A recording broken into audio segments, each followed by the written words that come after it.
As I walk into the garden today, as I do a lot of days, I always kind of evaluate what I've got lined up for the day. This is our propagation tunnel.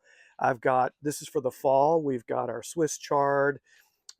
We've got some spinach that was just planted last night, our late evening cabbage, uh, bok choy, lots of things going for the fall here in the propagation tunnel. So each day when I walk out, I have kind of my day planned, but it gives me time. I have a little bit of coffee, so I'm about to take a sip here as I'm talking to you, as I think, okay, what all needs to be done today? And I kind of have my plan, and then I go with it and see, okay, yeah, that's what I should be doing. But as I'm here in late August, kind of the dog days of summer are starting to wind down, and you can tell we're getting close to fall because even here in zone 8 this morning, it was quite cool because this time of year, the sun is coming up later and going down earlier. So there's just less hours of daylight. The day can't heat up as much. So that's what starts to happen this time of year, even here in this central part of Texas where it can be quite hot. By the way, just an aside, we were extra, how should I say, we were more temperate this year. We had far fewer days. I can't remember more than maybe 2 or 3 days where we went over 100 degrees, and that's quite an incredible thing for here in Central Texas. So just thought I'd say that. It's quite a blessing that we were much cooler than normal. Um, but back to what I was talking about. I come out, I evaluate my day, and then this time of year, I always say, was it all worth it? Was it worth the time? Was it worth the effort? First of all, this is a market garden where my wife and I, this is actually a business. So a business is a different subject and a different way of looking at things. You're actually putting pencil to paper and you're saying, this is our expenses and here's was our overhead and here's how much we made. Did we make any money? Was this worth it? So that's looked at a little bit different because it's a business. And this is about an acre of a market garden, and it's a full-time job. But in your garden, in your own personal hobby garden, fun garden, or family garden, this is a good time of year. We're now at the end of summer. A lot of the plants that we raise, they're now at the end of their life cycle. If you look right here, that open area is where all of our okra was literally 4 days ago. And as I predicted on a video about 3 weeks ago, it was about the end of its life cycle, and there's going to be turnips planted there very, very soon. But back to my question, is that small garden, wherever you have your garden at, maybe it's an open lot next to your house or backyard, wherever you have your small garden, you have to say, is it worth it? Was it worth it? Here we look at bottom line, we look at was the effort put into it, the expense, and the amount of money we made. So it's a pretty definitive thing, not in addition to the lifestyle, which we enjoy, but did this thing come out ahead? For you, it's a different way of evaluating it. If you're having that hobby garden, the first thing you're going to say, well, I got exercise, I was outside, I wasn't sitting in front of my phone doom scrolling. Yes, I realize the irony. You're watching this probably on your phone, but you were spending time outside, getting exercise, and gardening is a lot of exercise. You have the planting, you're hoeing weeds, you're bed prepping, planting. All of it takes time and effort. And yes, it is good exercise, and it's great to be outside and do those things. And that's all good. That alone, that by itself, is a good reason to have a garden. But I'm going to take it beyond that. This time of year, when you look back on your summer garden and you may be starting to plant some things for the fall, was it worth it?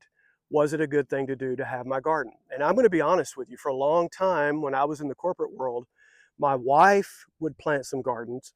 I didn't spend a lot of time working in the garden, doing things in the garden because I just didn't feel like I had the time.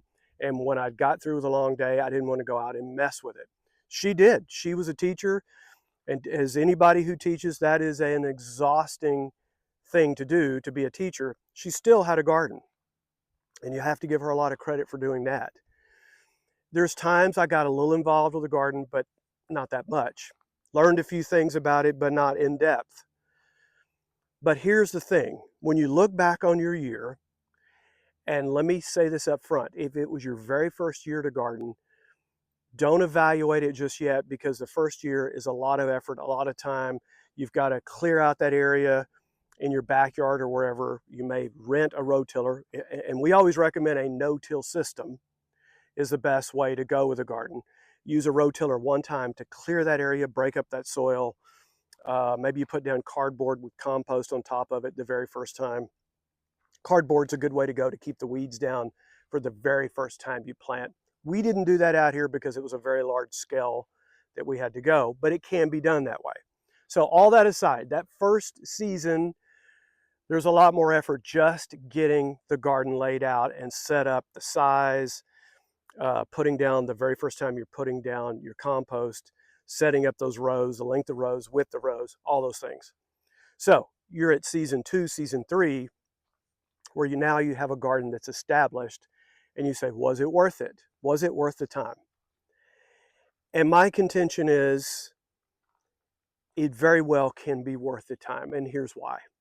Were you able to go out and get fresh vegetables that did not have any sort of chemicals on them because you raised them organically? You had cucumbers, you had tomatoes, you had onions, you had okra, as we did down there. If you have 4 or 5 okra plants, you probably had quite a bit of okra. Bush beans, green beans. You had squash, you had zucchini. The list is long of things you can have. Things that also has protein, such as the beans. Maybe you had cauliflower. Those are things that we raise out here because it's a market garden. It's what our customers like. But for you, this is just strictly for your family. And you say, was it worth it? And here's what I would say. Yes, the first thing I talked about, exercise, being outside, not doom scrolling. You're out in the garden accomplishing something. But the second thing is, if you took that time and you had a garden, you went out and weeded once a week, just to keep the weeds, make sure you had the little bitty weeds taken care of. You went out and make sure you watered, whether you maybe use drip lines like we do. You hand watered or top watered. That's going to take a little bit of time. You had to do your bed prep at the beginning of the year. Not a complicated thing, but you had to get a little bit of compost down on those rows. And of course, you planted into seed trays like we do. We start a lot of things out here, like our squash or like our tomatoes or radishes. We start them off in seed trays and then transplant in. So that takes a little time. So when you add all that up, and again, you're not looking at this as a bottom line dollar like we do in a market garden. You're looking at this, what did it benefit my family or benefit me? If you're just an individual and you want to have a small garden, you're a family of 1, or you're a family of 10, or you're actually raising enough vegetables that you're able to provide a few for your neighbors or family, extended family. That's when you say, was it all worth it? And my contention is, and what I'll say to you, looking at this fall, if you're planting a few things or going to think about it again next spring, is think of that value beyond just the work that was put into it. That alone is going to be beneficial because I believe we're all designed to move and get up and do things. But the other thing is, I'm actually getting vegetables that are good for me and my family. They don't have any chemicals on them whatsoever. And that's something I can get in my backyard, and I'm not going down to the grocery store buying vegetables that I have no idea where they came from. Not that I'm saying that they're all bad at the grocery store. I'm not saying that at all. But this I can guarantee you, if you raise your vegetables in your backyard and you know that there was no chemicals put on them whatsoever, then you know how safe and you know how good they are. So when you look back over this year, factor in, I was outside doing something productive, but I also had a little extra food, good, nutritious food. And if it saved you some money, that's even better. That's a bonus. But I had some good, nutritious vegetables. And in the fall, you can move into what I call the salad time of the year. That's when the more cool weather plants like the Swiss chard or the lettuces, the mixed lettuces, we go back to having radishes, turnips, as I mentioned, they do well in the fall. We even have a few tomatoes that we raise in the fall. Bok choy, wonderful to raise here in the cooler time of the year. So my thinking is, look at your garden that way. What did it provide in good, nutritious food for your family, even if it was just a small amount? So thanks for thinking about that with us. Thanks so much for finding our channel. We appreciate it so much. As you found us, We hope that you will like, subscribe, hit that bell for notification. It helps Whirlwind Family Farm, and that is greatly appreciated. And put in the comments what you thought about your garden this year. Was it something that was worth the time? Was it just something that was a pure joy? Maybe you got to see more pollinating insects in the backyard. Put your comments in there. We'd love to hear about it. Blessings over you, your family, and your garden. And also, we'll have another video right here you can check out that will take you a little further along in that gardening education. Blessings. Talk to you soon from Whirlwind Family Farm.